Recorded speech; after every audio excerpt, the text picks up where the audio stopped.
In the dimly lit corridors of an old Viennese archive, there are boxes of papers that have not been touched for over a century. Among brittle pages and fading ink, one particular set of documents tells a story so unsettling that it borders on the unbelievable. It is the story of a doctor in 1893 Vienna who believed he could alter the very essence of childhood by tampering with the brain. These medical files, long forgotten, detail a series of experiments carried out on children. Experiments that would come to be described, in modern terms, as attempts to rewire the brain. The language is clinical, detached, and cold, but behind every line lies a horrifying reality. Young lives, fragile and voiceless, subjected to procedures they could neither understand nor consent to. The late 19th century was a time of extraordinary ambition in medicine. Vienna, the city at the heart of this story, was celebrated as one of Europe's intellectual capitals. Its universities produced great minds in music, philosophy, and science, and its hospitals attracted some of the brightest physicians in the world. At the same time, medicine was undergoing a dangerous transformation. Science was advancing rapidly, but ethical boundaries had not caught up. The human body was still viewed by many doctors as something to be dissected, probed, and manipulated with little regard for suffering. To operate on the brain in 1893 was to step into a realm that was poorly understood, riddled with superstition, and fraught with peril. Yet this particular doctor was not deterred by uncertainty. Instead, he saw opportunity, the chance to explore whether the most mysterious of organs, the human brain, could be reshaped like clay. What makes this story both haunting and fascinating is the choice of patients. These were not adults who had given consent or who could comprehend the risks. They were children, many of them drawn from institutions where the poor, the abandoned, and the mentally ill were housed together. In an era when society considered such children burdens or even defective, their lives were devalued to the point where doctors felt justified in using them as experimental material.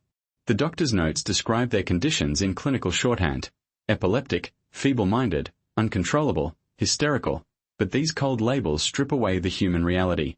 Behind each case file was a child with fears, instincts, and an unspoken desire for comfort.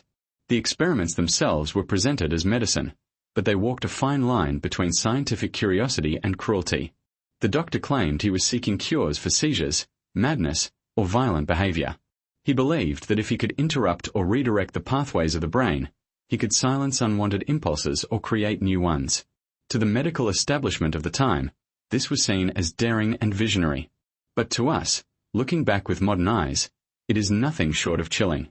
Imagine a small child restrained on a crude surgical table, surrounded by instruments not yet refined for delicate work, while the most sensitive organ in their body was probed, shocked, or cut open in the name of progress. Why does this matter today? Because history has a way of repeating itself. Whenever scientific ambition runs ahead of ethical caution, human lives are put at risk.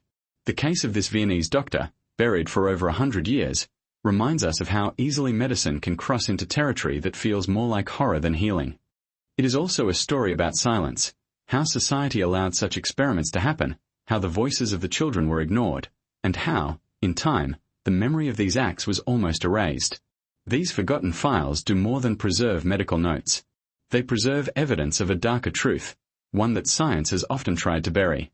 As we begin to unravel this story, we will step into the heart of Vienna in 1893, a city where brilliant minds coexisted with dangerous arrogance. We will meet the doctor whose ambition blinded him to the suffering he caused. We will hear about the children whose lives were forever altered in operating rooms that masqueraded as places of healing.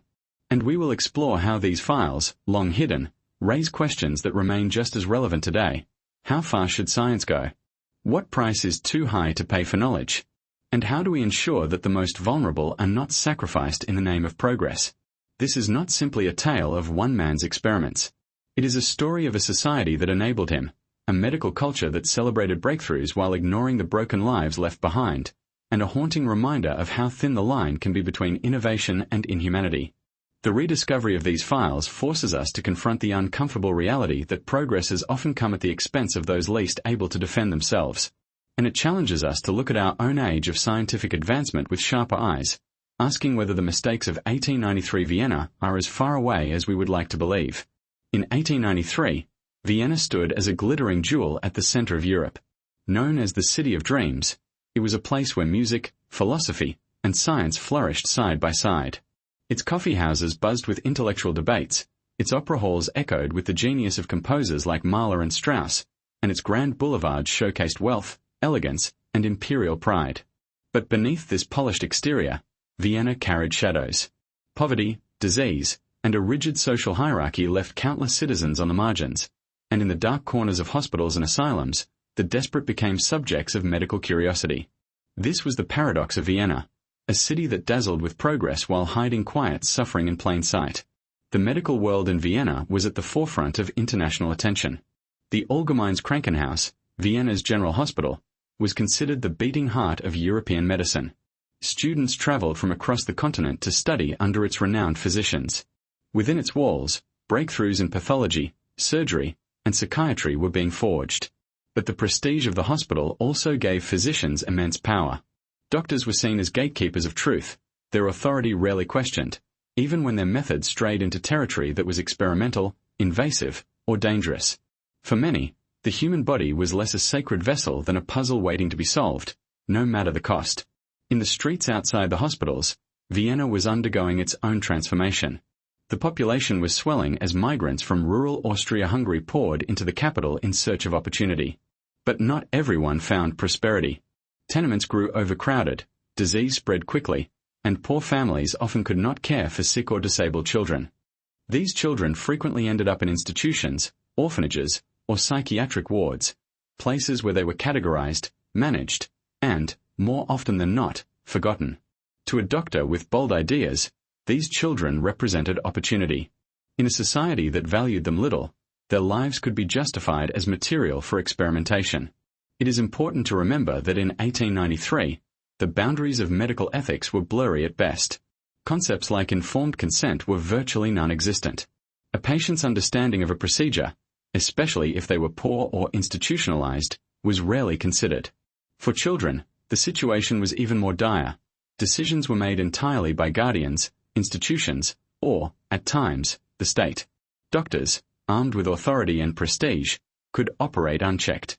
Vienna's hospitals, while celebrated for their brilliance, also became laboratories where the vulnerable were reduced to subjects. The intellectual climate of the time further encouraged radical experimentation. Theories of phrenology, though discredited by many, still influenced popular thought. The idea that personality traits and impulses could be located in distinct regions of the brain fascinated both scientists and the public. At the same time, early neurologists were making bold claims about the possibility of altering behavior through surgical or electrical intervention. The brain was seen as a map waiting to be redrawn. For ambitious doctors, Vienna was fertile ground for such ideas to take root. Yet, this spirit of exploration carried a dark underside. The grandeur of the city masked deep inequities. While the wealthy attended lectures by famous professors or marveled at new surgical feats, the poor experienced medicine in its most brutal form, bleeding, crude operations, and treatments that were often more harmful than the diseases themselves. In the psychiatric wards, patients were restrained, sedated, or subjected to therapies that bordered on punishment. It was in these same institutions that children were placed, children whose files would later reveal the grim experiments of 1893. Vienna's reputation as a cradle of modern psychiatry and neurology adds a chilling layer to this story. Sigmund Freud, still an ambitious young physician at the time, was beginning to develop his theories of the unconscious. His mentor, Theodor Maynard, was a giant in neuroanatomy, known for his work mapping the brain structure. Figures like these were shaping the future of science, but they also operated in an environment that often blurred the line between curiosity and cruelty. Ambitious young doctors, desperate to make names for themselves, pushed further and further into uncharted territory. Some sought to heal, others to control, but all were united by a belief that the brain held the answers to society's most troubling questions: madness, crime, epilepsy, and disability. It is within this cultural and medical landscape that our story unfolds. Vienna in 1893 was not simply a backdrop, it was a catalyst. The city's prestige emboldened doctors to take risks, its institutions provided the subjects, and its social hierarchy ensured that those risks would be borne by the powerless. To walk the streets of Vienna was to see a world of contrasts: gilded concert halls lit with chandeliers, and just blocks away, hospitals where children lay on iron beds, awaiting treatments that could either heal them or doom them. This environment made the experiments of our doctor not only possible but, in the eyes of some, acceptable. To modern sensibilities, The idea of rewiring a child's brain through crude surgery or electrical stimulation feels grotesque, but in 1893, it was seen as bold, even visionary. The city's obsession with progress, its worship of genius, and its indifference to the suffering of the poor all combined to create fertile soil for medical horrors to flourish. As we leave the broad view of Vienna and move closer to the individual at the center of this story, it becomes clear why these forgotten files matter. They are not simply records of one man's actions. They are reflections of a society that celebrated innovation while ignoring the vulnerable, a society that believed progress justified sacrifice. The shining city of Vienna was both the birthplace of modern medicine and the stage for experiments that would leave a shadow across history. Every story of forgotten medical horror has, at its center, a figure whose ambition outweighed restraint, a physician who convinced himself that the pursuit of knowledge justified the suffering of others. In the case of Vienna, 1893, that figure was a doctor whose name appeared only briefly in the official medical journals of his time, yet whose hidden files tell us far more about his true legacy. He was not a household name like Freud or Maynard, nor a celebrated professor with a marble bust in a university corridor. Instead, he occupied the shadows of the Viennese medical world, a man who craved recognition, yet operated in secrecy when his experiments became too controversial to be paraded openly. His origins, like many ambitious doctors of the era, were modest. Born into a provincial Austrian family, he had risen through the rigorous ranks of medical training with sheer determination. Vienna, the epicenter of European medicine, was the natural destination for anyone hoping to carve a place in history. When he arrived, he immersed himself in the intellectual atmosphere of the General Hospital and the medical school. He was particularly drawn to the emerging fields of psychiatry and neurology, areas still poorly understood but brimming with potential for discovery. Here, the brain was seen as the final frontier of the human body, a dark and mysterious organ that promised answers to society's most vexing problems: insanity, epilepsy, criminality, and uncontrollable impulses. But unlike some of his peers, who theorized endlessly without daring to intervene, this doctor was determined to act. He was fascinated by the physicality of the brain, the idea that personality and behavior could be traced to specific regions of tissue. The remnants of phrenology, the belief that character traits were localized in bumps and ridges of the skull, still influenced him, even as the scientific establishment moved beyond it. He became convinced that, by directly manipulating the brain, one could cure or even re-engineer a person's mind. What others viewed as dangerous speculation, he saw as untapped potential. The Vienna of the late 19th century rewarded boldness. Young doctors were under immense pressure to distinguish themselves with novel ideas and groundbreaking publications. For many, the pathway to prestige was through experimentation, no matter how perilous.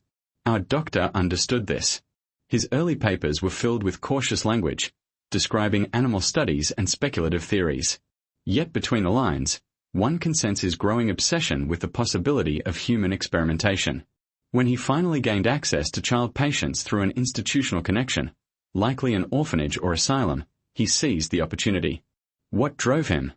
Part of it was undoubtedly ambition. To be the first man to demonstrate that the brain could be rewired, that madness or seizures could be tamed with surgical or electrical intervention, would secure fame. But ambition alone does not explain the detachment, the willingness to see children as test material. For that, we must understand the prevailing medical culture of his time. In the 19th century, poor children, particularly those with disabilities, were often seen as expendable. They were categorized as defectives or imbeciles, written off by society as hopeless cases. By experimenting on them, the doctor could justify his work as both scientific exploration and social service. He told himself, and perhaps even his colleagues, that he was not harming children but liberating them from their afflictions, or at least using lives already discarded to benefit humanity. In his notes, fragments of personality emerge. He wrote with clinical precision, yet occasionally betrayed flashes of frustration and ego. When a procedure failed, he blamed the weakness of the subject or the inadequacy of the instruments rather than his own methods. When he reported partial successes, he exaggerated the results, presenting them as evidence of a great breakthrough. His reports to colleagues were carefully curated, omitting the darker outcomes: children left mute, paralyzed, or dead. In this, he was hardly unusual. The culture of 19th century medicine valued progress more than transparency, and failures were often buried in silence. What made him different, however, was the scale of his ambition. Many doctors experimented on single cases or small numbers of patients. He sought patterns. His files reveal that he worked with multiple children, subjecting them to variations of the same procedures, refining his approach as though they were laboratory animals. Some were subjected to crude surgical incisions designed to sever neural pathways. Others endured electrical currents applied to their skulls and brains, an attempt to stimulate or suppress certain behaviors. Each child became a data point, a line in a ledger of suffering that he believed would lead him to discovery. There is a chilling arrogance in the way he framed his work. In one report, he compared the human brain to a network of wires, a system that could be cut, redirected, or reconnected like a machine. The metaphor reveals how little he saw his patients as human beings with thoughts and emotions of their own. To him, they were systems to be reconfigured, experiments to be tested, vessels for his theories. The children's cries, their terror, their pain, these were not part of the scientific record. They were erased by the clinical detachment of his notes. Within the Viennese medical establishment, he occupied a precarious position. Some colleagues admired his daring, his willingness to take risks that others only speculated about. Others regarded him with suspicion, whispering that his methods were reckless or even cruel. But the culture of medicine at the time was hierarchical, and young doctors rarely challenged each other openly. As long as he continued to produce papers, as long as his work could be framed as progress, he was tolerated. It was only later, when the darker results of his experiments began to surface, that he would be quietly pushed to the margins. For now, in 1893, he was a man at the height of his ambition. He believed he was on the cusp of greatness, that his name would be remembered alongside the great pioneers of neurology. He saw Vienna not only as his home but as his stage, a place where bold men rewrote the rules of medicine. In reality, he was walking a path that would lead not to fame but to obscurity, his files hidden away, his name erased from memory. Yet in those files, the truth remains, a doctor whose obsession with the brain led him to treat children not as lives to be nurtured, but as machines to be rewired. This is the man at the center of our story, the doctor who believed he could reshape human nature itself, and whose forgotten experiments would become a chilling reminder of how ambition, unchecked by ethics, can descend into horror. If the doctor was the architect of these dark experiments, then the children were their silent victims. They appear in the files as case numbers, initials, or cold medical descriptions, never as full human beings with voices, dreams, or fears. In the yellowed notes, their identities are reduced to labels: male, age 8, epileptic, or female, age 10, feeble-minded. Yet behind each of these fragments was a life, a child whose only crime was to be born into poverty, illness, or circumstances that stripped them of protection. They were the voiceless ones, placed in institutions by families who could not afford their care or abandoned outright, absorbed into a system that saw them less as children than as burdens. To reconstruct their stories, one must read between the lines of the doctor's records.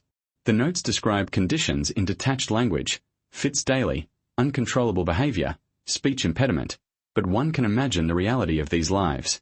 A boy with epilepsy, perhaps suffering sudden seizures on the streets, brought to the hospital by parents too poor to afford medicine. A young girl, labeled imbecile, who might simply have had a developmental delay but was confined to an asylum where she would never again see the outside world. These children had already been marked as defective, their value to society stripped away long before the doctor ever laid a hand on them. The institutions in which they lived were bleak, overcrowded places. Beds lined the walls of cold dormitories, with little warmth or comfort. Discipline was strict, silence and obedience were expected. Staff were overworked and often indifferent. For children, the experience was one of isolation and abandonment. They were cut off from families, from play, from any semblance of a normal childhood. In such an environment, when the doctor came seeking subjects for his research, there was no one to protect them. Consent was neither asked nor required. A signature from an administrator or the mere fact of their institutionalization was enough to seal their fate. The files describe them as restless, resistant, even difficult to control, details that likely meant they struggled when the doctor attempted to restrain them. One can picture the scene, small bodies held down by attendants, their cries echoing in sterile rooms, as the doctor prepared his instruments. For the children, there could be no understanding of what was about to happen. They would have seen only strange figures looming above them, cold metal tools, and the sudden, searing pain of procedures they could not comprehend. Their terror, their confusion, their pleading, all of it disappeared once the notes were written in calm, detached script. Patient became agitated during stimulation, or subject unresponsive after procedure. Some of these children were very young, just 6 or 7 years old, while others were in their early teens. Their vulnerability varied, but all shared the same helplessness. They were chosen precisely because they could not resist, because society had already decided their voices did not matter. In the doctor's eyes, their conditions made them suitable for experimentation. Epilepsy, tics, fits of rage, compulsions, stunted growth, or mental delays. These were not seen as challenges to nurture but as malfunctions to correct, like faulty wiring in a machine. What makes these files particularly haunting is the glimpses of humanity that occasionally slip through the doctor's writing. In one record, a child is noted as singing softly to himself before the procedure. In another, a girl is described as crying continuously, unresponsive to comfort. These small details, likely written without emotion, strike a chord that the doctor himself never acknowledged. They remind us that these were children with inner worlds, clinging to fragments of comfort or expressing fear in the only ways they could.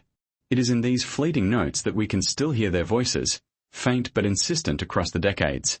The outcomes of the procedures were often grim. Some children never recovered from the shock of surgery or electrical stimulation. Others were left paralyzed, mute, or suffering new forms of distress. The files mention these results briefly. Patient expired during treatment or subject failed to regain full mobility, before moving on to the next case. Failures were noted but never lingered upon. In this way, children disappeared into the archive just as they had disappeared in life, their suffering eclipsed by the doctor's determination to push forward. It is difficult, reading these files today, not to feel anger at the ease with which their humanity was erased. They were never given the dignity of choice, never granted the basic protections that even animals in laboratories might receive today. Their identities were stripped down to data points, their fates determined by a man who saw himself as a pioneer.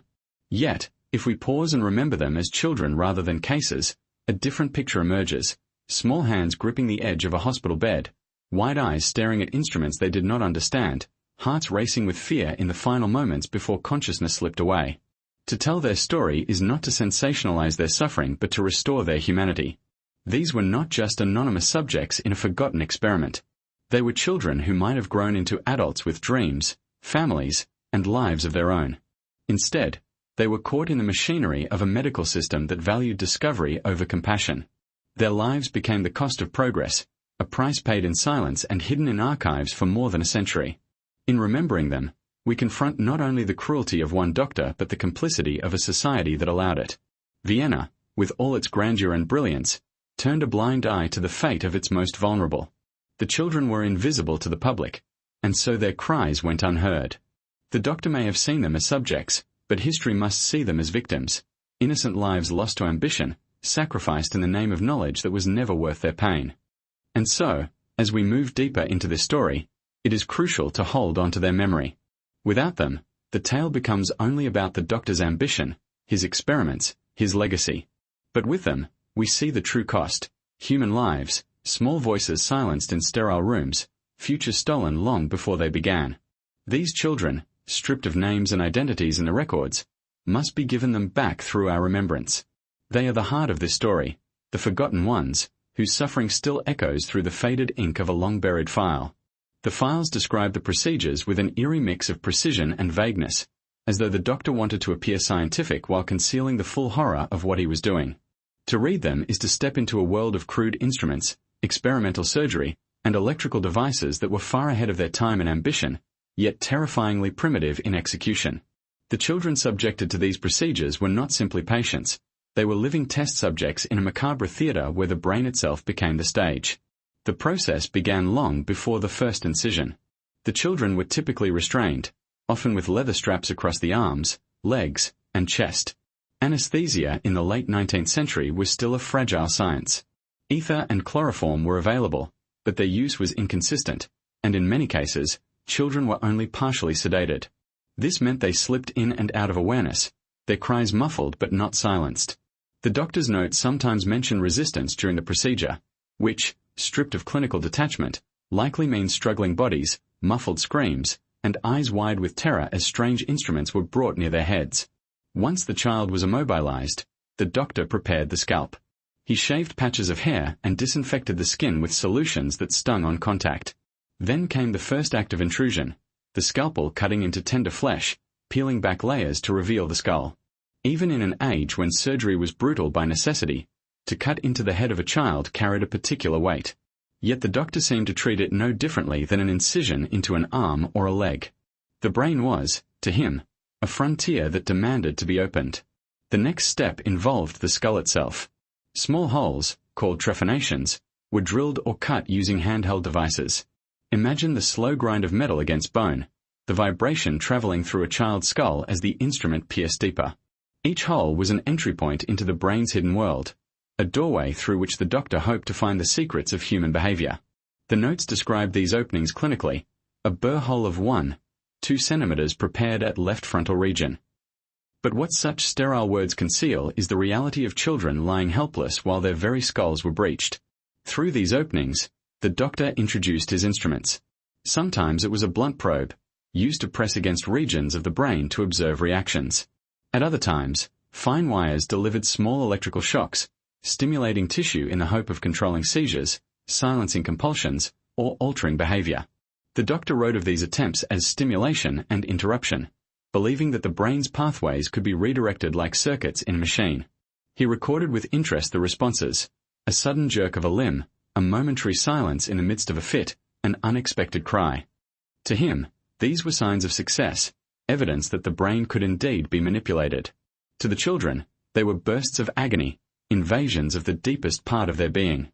In some cases, the procedures went further. The doctor experimented with cutting small sections of brain tissue, attempting to sever pathways he believed responsible for abnormal impulses. This was decades before the infamous era of lobotomies, yet the principle was alarmingly similar. He hoped that by disrupting certain regions, he could eliminate behavior society deemed unacceptable: fits of rage, violent outbursts, compulsive movements. The files show that these interventions often left children severely impaired, unable to speak, walk, or even swallow. But to the doctor, these tragedies were reframed as necessary risks, sacrifices on the path to knowledge. The use of electricity was especially striking. At the time, electricity was still a mysterious force, celebrated for its ability to light cities and power machines. Scientists believed it might also hold the key to controlling the human body. The doctor rigged crude devices that sent currents directly into the brain, adjusting intensity and recording the results. Some children convulsed violently, their small bodies arching against the restraints. Others fell into unnatural stillness, their eyes rolling back as the current passed through. The doctor interpreted these reactions as data, noting changes in behavior or seizure frequency. Rarely did he mention the pain, the trauma, or the lingering consequences. His language throughout is telling. Words like intervention, adjustment, and modification appear frequently, as if he were describing the repair of machinery rather than the manipulation of human brains. When a child cried out or resisted, it was written as interference with procedure. When one failed to recover consciousness, it became unanticipated cessation. Behind every clinical phrase was a brutal reality, a small life extinguished or altered forever. The files also reveal a disturbing obsession with control.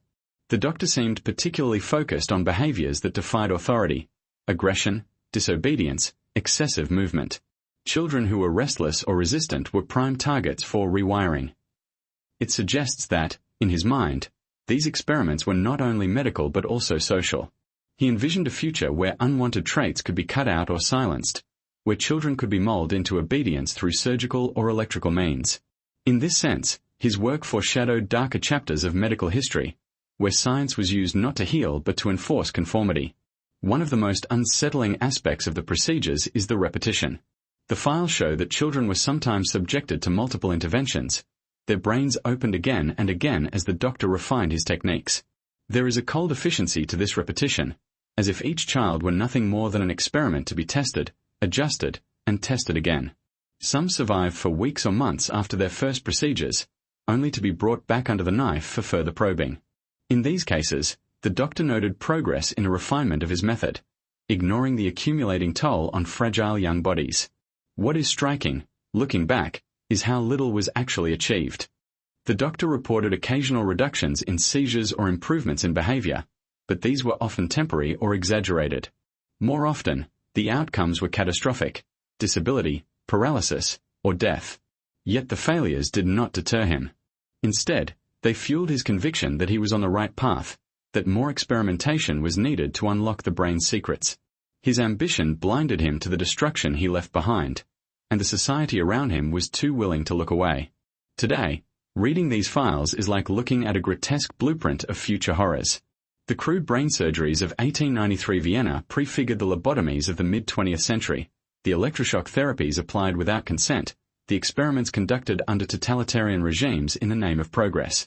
The same arrogance, the belief that the human brain could be reshaped at will, echoes across time. But in these files, we see its earliest, rawest form, a doctor cutting into children's skulls with primitive tools, convinced he could rewire their very essence. The procedures described are both primitive and terrifyingly visionary. They remind us how easily the drive to heal can become entangled with the urge to control, and how the thirst for knowledge can eclipse compassion. In 1893 Vienna, in small hospital rooms far from the glittering opera houses and salons, a man believed he could reconfigure the human mind. And for the children strapped to his tables, the price of that belief was pain, silence, and too often, death. The doctor's records, preserved in brittle, yellowed paper and written in an unnerving mixture of clinical detachment and personal ambition, reveal the aftermath of his procedures with a chilling lack of empathy. Each child became a line in a ledger, a case study for what he deemed progress, but behind those words lie the broken bodies and shattered futures of the young. The aftermath was rarely healing. Instead, it was a catalogue of suffering, silence, and scars that no one wanted to see. In some cases, the immediate aftermath was catastrophic. Children did not wake from the crude anesthetics or slipped into prolonged comas from which they never returned. The doctor described these outcomes in language that deliberately stripped them of humanity. Case 14, cessation during recovery. Possible circulatory failure. Behind that phrase was a child who had stopped breathing, a family that never saw their son or daughter alive again. Yet the doctor treated it as a minor footnote, a reminder to adjust his technique rather than reconsider it entirely. For those who survived, survival was rarely synonymous with recovery. Many awoke with severe impairments. Some lost the ability to speak, their words reduced to broken syllables or incoherent murmurs. Others could no longer walk without assistance, their limbs stiff and uncooperative, as though their brains no longer remembered how to control them. Seizures, ironically, often returned with greater ferocity, as if the brain rebelled against the violence inflicted upon it. Still others were left in a state of near-permanent confusion, unable to recognize family members or perform the simplest tasks. The doctor, however, often reframed these outcomes. In his notes, a child rendered mute became absence of verbal outbursts. A boy who could no longer walk unaided became reduced agitation and physical restraint unnecessary. The tragedy was recast as a kind of success, because in his view, the disruptive behaviors that brought these children to him in the first place had been subdued, even if at the cost of their very humanity.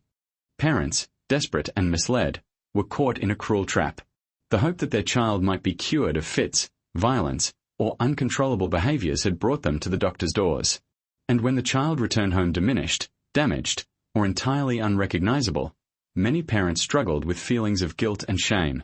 Some never spoke publicly of what had been done, burying both their grief and their child's suffering in silence.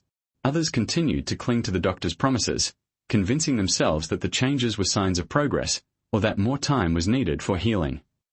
In truth, many of these families were left devastated, robbed of the child they once knew, with nothing to show for their trust but scars and silence. There were also darker stories, children who disappeared from the records altogether. A case number followed by a few brief notes, then nothing more. Did they die during the procedure, their deaths quietly concealed? Were their bodies used for further dissection and study, the final indignity in a life already consumed by exploitation? The files do not always say. But the gaps are damning, and they suggest that more was lost than what the doctor dared to write. And yet, despite the overwhelming weight of suffering, there were moments, rare, fleeting, where the doctor claimed successes. He described a girl whose seizures decreased in frequency, a boy who became more compliant and less violent, another child who regained some ability to focus. But these successes were neither stable nor permanent. Within weeks or months, the seizures often returned, behaviors re-emerged, or new impairments arose. What seemed like triumphs were, in reality, temporary reprieves that came at immense cost. The hospital staff who witnessed these outcomes were divided. Some whispered unease, questioning the ethics of cutting into children's brains for results that were at best unreliable. But hierarchy and authority in medicine were strict in 1893 Vienna. Few dared openly challenge a man who carried the title of doctor, who cloaked his actions in the language of science. Others, disturbingly, admired his daring. They saw him as a pioneer, unafraid to tread where others hesitated. After all, the brain was still a mystery, and in the shadow of progress, morality was too often dismissed as hesitation. The broader medical community, when presented with fragments of his findings, reacted with polite interest but also skepticism. Some journals published brief accounts of his methods, couched in cautious language. Others rejected them outright, seeing the procedures as reckless and unsupported by sufficient evidence. But in the insular world of Vienna's hospitals, these debates often remained academic, while the children continued to suffer. The most haunting aspect of the aftermath, however, lies not in the medical records but in the silence that followed.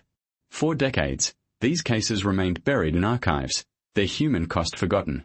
The children, many of whom likely died young, left no testimony, no voice to protest what had been done to them. Their suffering lived only in the cold language of medical files, stripped of the cries, the pain, and the lives behind the words. Today, when historians uncover these stories, the aftermath becomes even clearer. We see not only the broken lives of those children but also the dangerous precedent it set, that science could justify cruelty, that progress could excuse pain, that the human brain could be treated as raw material for experimentation. In this sense, the doctor's aftermath is not confined to the children of 1893. It reverberates through history, shaping later practices in ways both direct and indirect. For the families of those children, the aftermath was silence, grief, and in some cases, shame. For the medical world, it was a set of dubious data points that would later be absorbed, transformed, or quietly forgotten. For history, it is a chilling reminder of what happens when curiosity loses its anchor in compassion. The children themselves, their laughter, their voices, their futures, were the ones who paid the price. And in the margins of forgotten medical files, their suffering lingers, waiting for us to confront the aftermath that should never have been. The story of the Viennese doctor and his experiments on children cannot be told without confronting the deepest question it raises: the ethics of medicine when faced with desperation, ambition, and the unknown. In 1893, ethics in medicine was not yet formalized in the way we understand today. There were no institutional review boards, no international declarations like the Nuremberg Code or the Declaration of Helsinki, no requirement for informed consent as we now know it. Instead, medicine was guided by a fragile mixture of professional pride, societal trust, and a doctor's personal sense of morality. And when those threads frayed, as they did here, children became the casualties of unchecked authority. The doctor operated in a world where families trusted physicians almost blindly. To parents, doctors were custodians of knowledge that lay far beyond the comprehension of ordinary people. When told that a surgery might cure their child's seizures, violent outbursts, or disobedience, many parents felt they had no grounds to question it.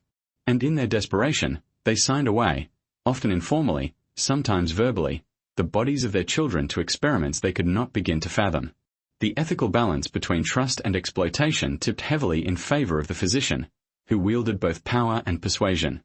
The children themselves, of course, had no voice. They were too young, too frightened, too vulnerable to resist. And even if they could have resisted, their cries would not have mattered. In the late 19th century, children were often regarded less as individuals with rights and more as dependents whose futures were determined by parents and institutions.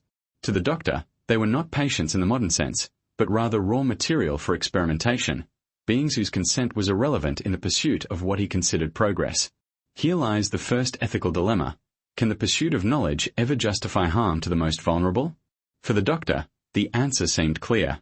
He believed he was blazing a trail into the mysteries of the human brain, that the suffering of a few children might lead to a future where seizures, madness, and uncontrollable behaviors could be eradicated. He cloaked his work in the rhetoric of sacrifice, small lives lost or altered for the benefit of countless others yet to come. But what he failed to acknowledge, and what history has judged harshly, is that those children were not abstract sacrifices. They were living beings with the same right to dignity and safety as any adult. His ambition erased their humanity. The second dilemma lies in society silence. Where were the hospital administrators, the other physicians, the parents who must have seen the devastating aftermath? Some whispered concerns, no doubt, but most allowed the work to continue. The reasons were complex: fear of challenging authority, admiration for bold experimentation, or perhaps the quiet rationalization that progress always demanded a price. This collective silence points to an uncomfortable truth, that ethical violations in medicine rarely happen in isolation. They are enabled by cultures that reward ambition, excuse cruelty, and prefer not to look too closely at the cost of discovery.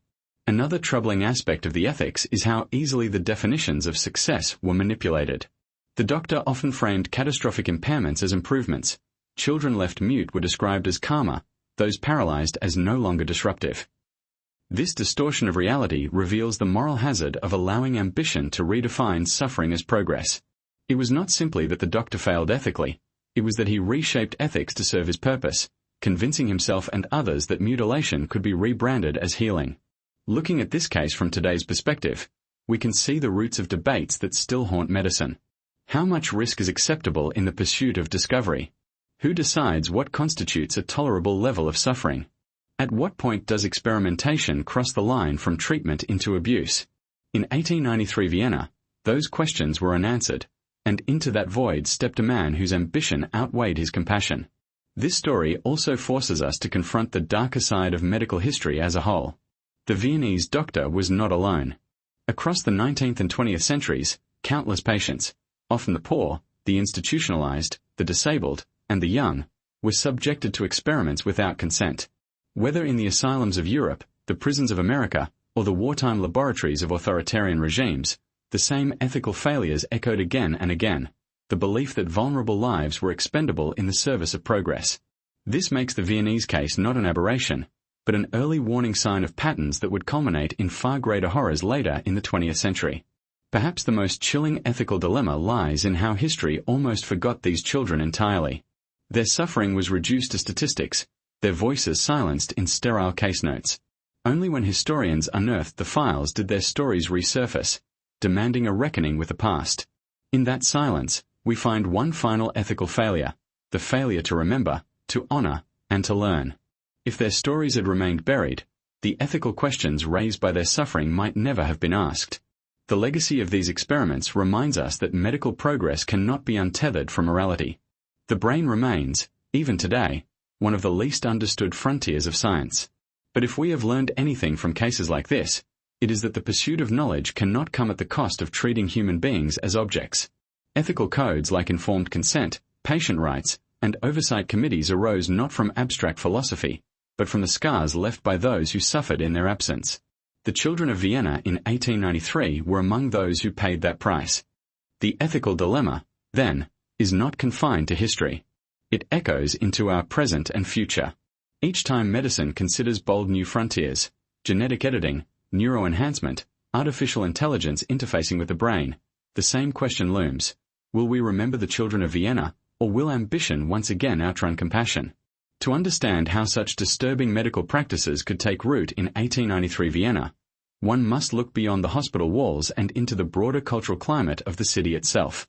Vienna in the late 19th century was a paradox, a city glittering with refinement on the surface yet simmering with tension, inequality, and obsession beneath. It was the heart of the Austro-Hungarian Empire, a place of operas, salons, intellectual debates, and artistic innovation. But it was also a city obsessed with control, classification, and the uneasy management of a rapidly changing society. This duality created fertile ground for a doctor who believed he could reprogram children's brains in the name of progress. On the surface, Vienna was experiencing a golden age. The city was home to composers like Brahms and Mahler, artists like Gustav Klimt, and thinkers like Sigmund Freud, whose revolutionary theories of the unconscious mind were just beginning to circulate. Cafes buzzed with debate, and newspapers celebrated Vienna as the cultural jewel of Europe. But this was also a society riddled with anxieties. The empire was vast, diverse, and difficult to govern, home to dozens of ethnicities, languages, and traditions. Beneath the cosmopolitan glamour lay fears of unrest, disobedience, and decline. The obsession with order and discipline was not confined to politics. It seeped into every aspect of life, including medicine. Children, in particular, were at the center of these anxieties. In a rapidly modernizing city, the ideal child was expected to be obedient, productive, and prepared for the rigid role society demanded. Those who failed to fit this mold, whether through seizures, behavioral issues, or disabilities, were often treated not with compassion but with suspicion. Such children were seen as burdens, reminders of disorder in a culture that prized discipline and perfection. This cultural climate made parents more willing to seek radical solutions, even dangerous ones, in the hope of transforming their abnormal child into someone society would accept. At the same time, Vienna was the epicenter of medical ambition. The Vienna School of Medicine had built a reputation across Europe for groundbreaking discoveries in anatomy, pathology, and surgery. Hospitals became laboratories of experimentation, where bold new techniques were celebrated as evidence of the empire's scientific superiority. The body, in this context, was increasingly viewed as a system to be dissected, studied, and repaired. While this perspective produced advances in surgery and diagnosis, it also encouraged a cold detachment. Patients became objects of study rather than individuals.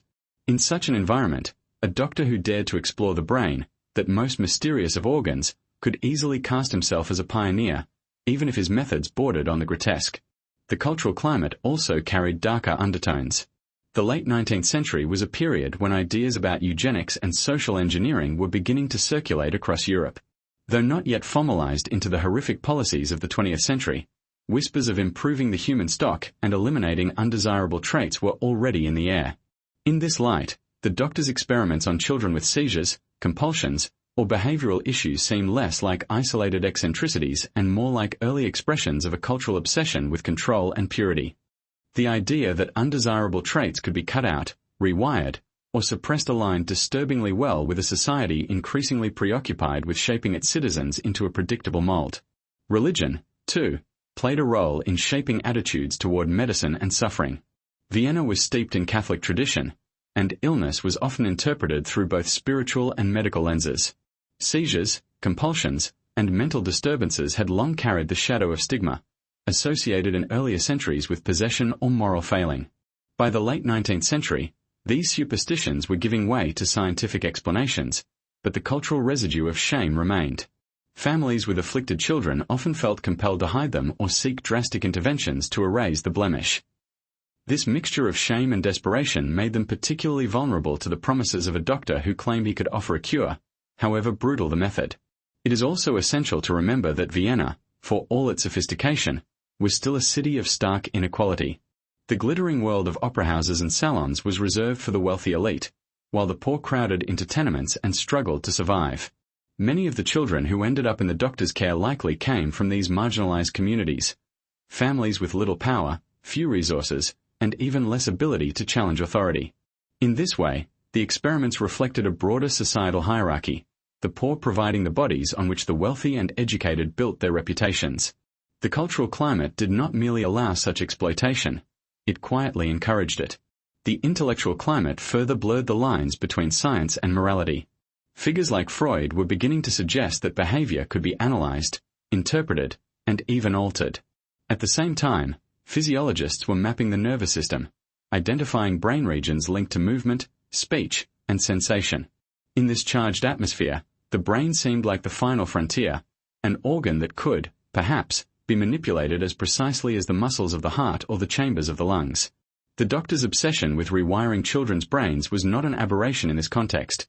It was a logical, if extreme, extension of the era's belief that science could master every aspect of human life. And yet, this climate also masked its horrors beneath a veneer of progress. When newspapers reported on medical advancements, they did so with celebratory language, rarely questioning the costs.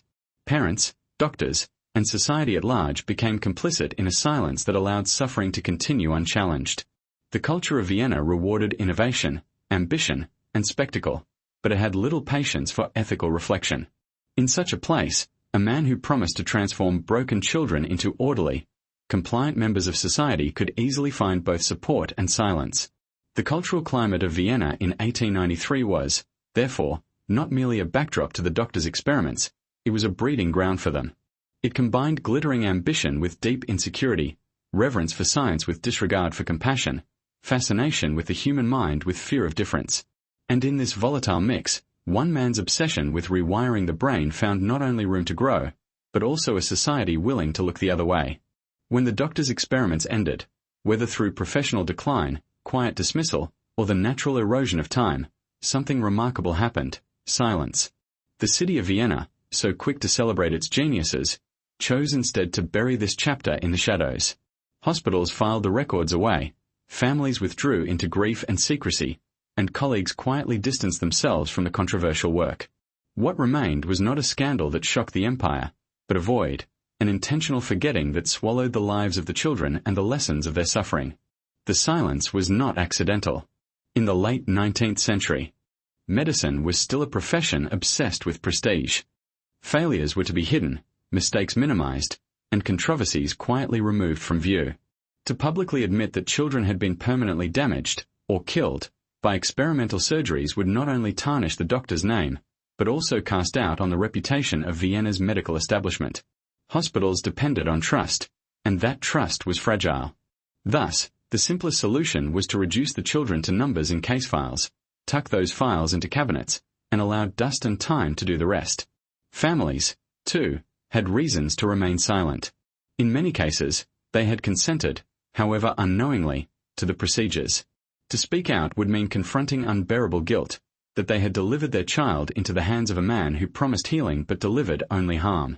In a society where shame was often as heavy a burden as grief, silence became the easier choice. A child left mute or disabled was explained away as an unfortunate accident, an illness too strong to fight, or a fate no one could have prevented. Publicly exposing the truth would mean exposing themselves. The children themselves, of course, could not speak. Those who survived often lived the rest of their short lives in obscurity, hidden away from society, their suffering unrecorded. Those who died left behind only faint traces in medical notes, their names often lost, replaced by sterile identifiers like Case 12 or Subject B. The silence of history is built on their absence, the absence of testimony, of protest, of remembrance. For the medical community, the silence had another function: erasure. If the experiments were not widely discussed, they could not be widely condemned. Without condemnation, there was no need to confront uncomfortable questions about ethics, consent, or the limits of scientific ambition. The cycle of forgetting allowed future generations to repeat the same mistakes, each time under the guise of progress. Indeed, when lobotomy gained popularity in the mid-20th century, it did so with strikingly similar justifications, as though the lessons of Vienna had never been written at all. This silence also reveals the fragility of history itself. What we remember and what we forget are rarely accidents. Powerful institutions curate memory as carefully as they curate collections, choosing which stories will be celebrated and which will be buried. The children of Vienna were not heroes, not icons, not success stories. Their existence undermined the myth of medicine as an unbroken march of progress. And so they were excluded from the narrative, consigned to silence until a curious historian, decades later, stumbled upon the forgotten files. Yet silence is never complete. Whispers of unease persisted in small circles. A nurse who witnessed the procedures may have carried the memories for life, recounting them in hushed tones to family.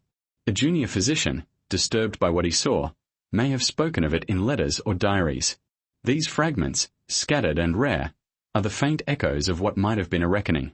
But without the amplification of institutions or public outrage, those voices faded. Silence became the official record, and whispers became folklore. The most unsettling truth about the silence of history is that it serves as protection, not for the victims, but for the perpetrators.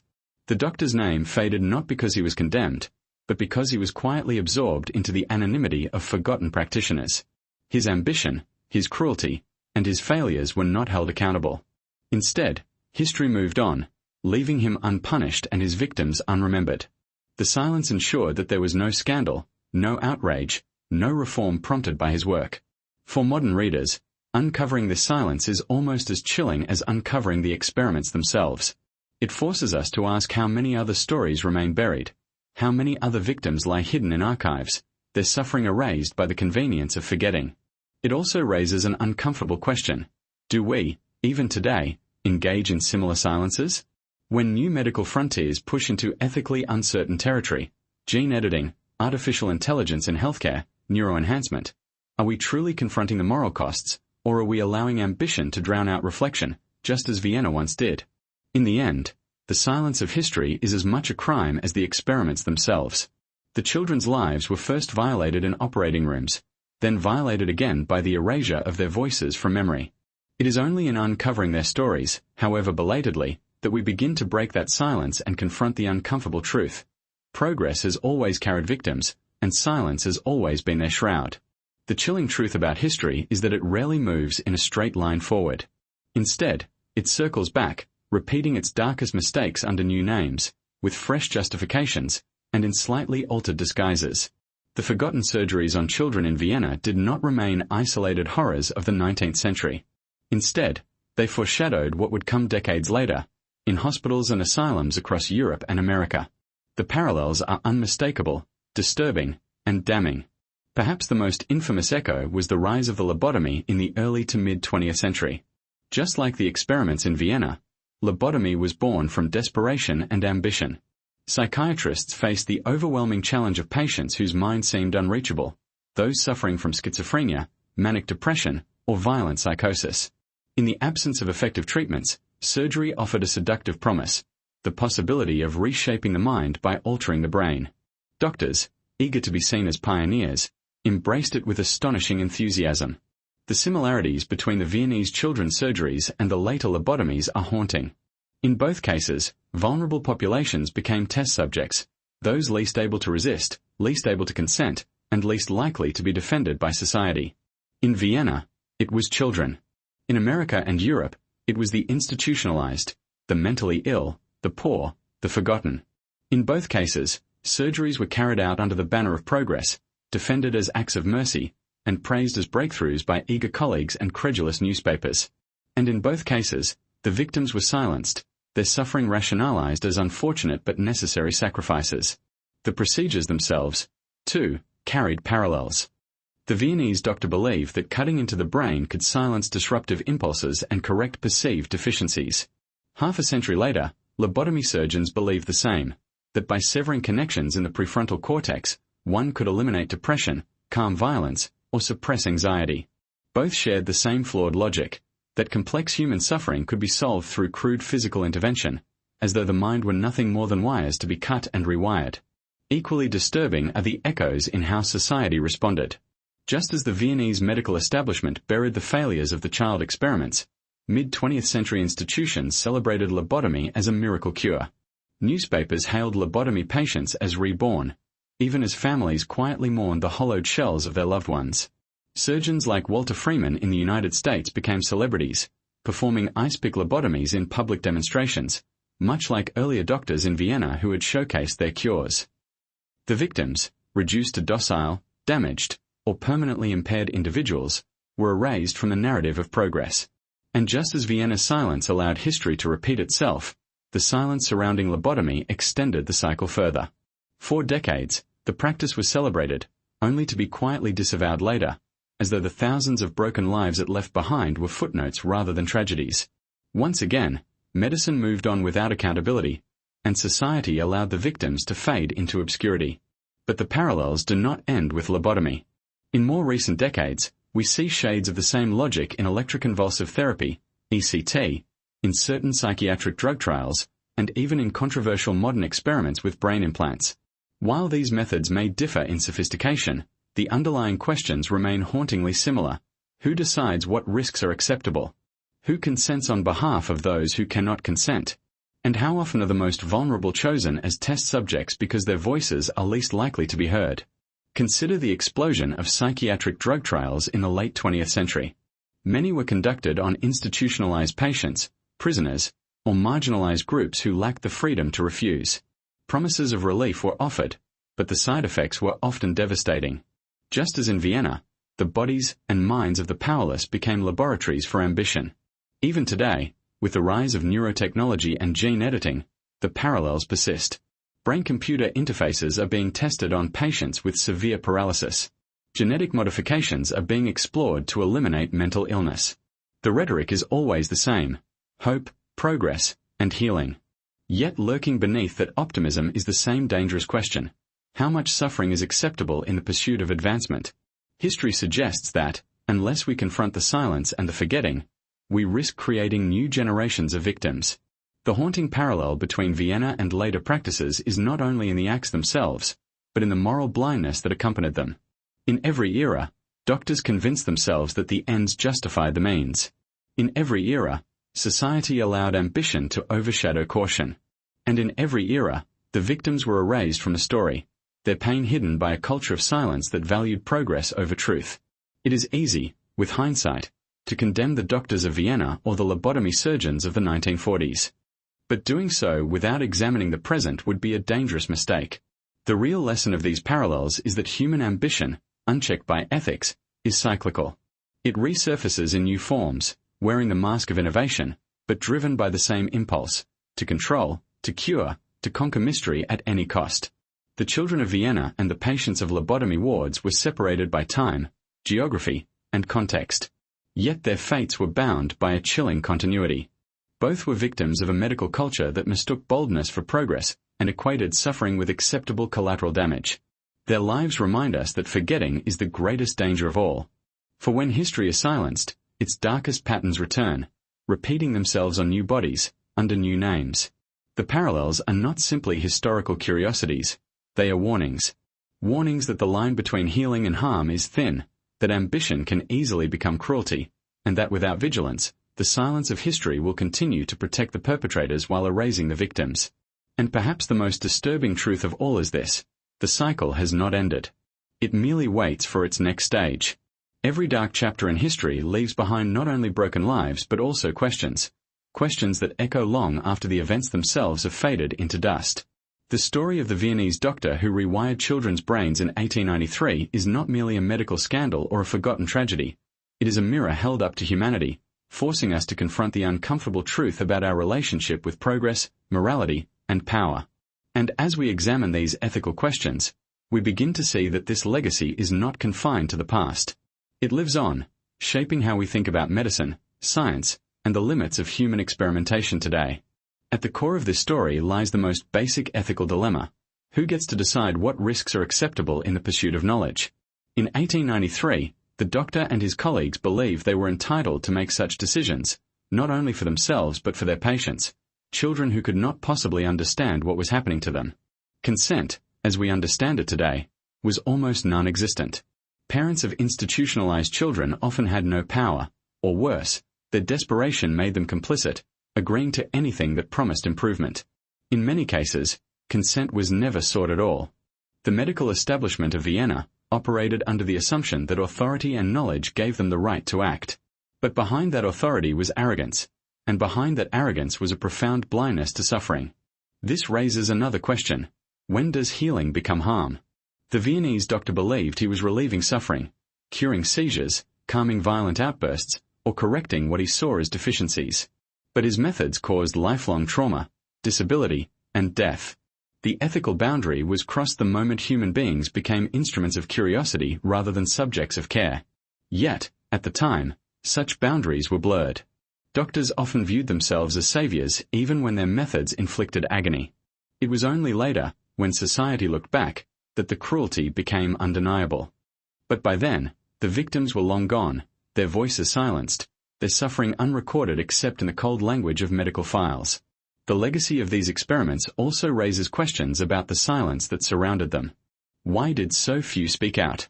Why did colleagues, nurses, and families remain quiet as children were experimented upon? The answer is partly fear of authority, fear of retaliation, fear of challenging the prestige of medicine. But it is also something deeper: the willingness of society to look away when the powerless suffer. These children were poor, institutionalized, or labeled as defective. They were not seen as fully human in the eyes of those who held power. And so, their pain was tolerated, rationalized, or ignored. That silence was as much a crime as the surgeries themselves, and it continues to haunt the legacy of medical progress. One of the most disturbing aspects of this story is how familiar it feels. The ethical questions it raises did not end in 1893. They resurfaced in the 20th century with lobotomies, forced sterilizations, and unethical medical trials. They reappeared in the Tuskegee syphilis study, where African American men were left untreated for decades in the name of research. They resurfaced in Nazi experiments, carried out under the banner of science. And even today, we see shadows of the same questions in debates over genetic engineering, brain implants, and artificial intelligence in medicine. The same tension exists. How far should we go in pursuit of knowledge, and who bears the cost of that pursuit? The legacy of the Viennese doctor also forces us to confront a painful truth. Progress in medicine has often been built on suffering. Many of the breakthroughs we take for granted today, surgical techniques, psychiatric treatments, neurological discoveries, emerged from experiments that violated ethical principles. This does not mean that progress itself is tainted, but it does mean that we must acknowledge the cost at which it was achieved. To ignore that cost is to erase the victims once again, turning their suffering into invisible scaffolding that supports the modern world. A true legacy of science must include not only the triumphs but also the tragedies. There is also the question of accountability. The Viennese doctor's name was forgotten, his files buried, and his reputation quietly erased rather than publicly condemned. This erasure may seem merciful, but in reality, it protected the medical establishment from scrutiny. By burying the past, Vienna, and the broader scientific community, escaped responsibility. The victims were denied justice, and the lessons were not fully learned. History's silence enabled repetition, as seen in the parallels with lobotomy decades later. The legacy of these experiments is therefore not just in what they revealed about the brain, but in how easily institutions can protect themselves at the expense of truth. Today, when we look back at the Vienna files, we must ask, what is the true cost of silence?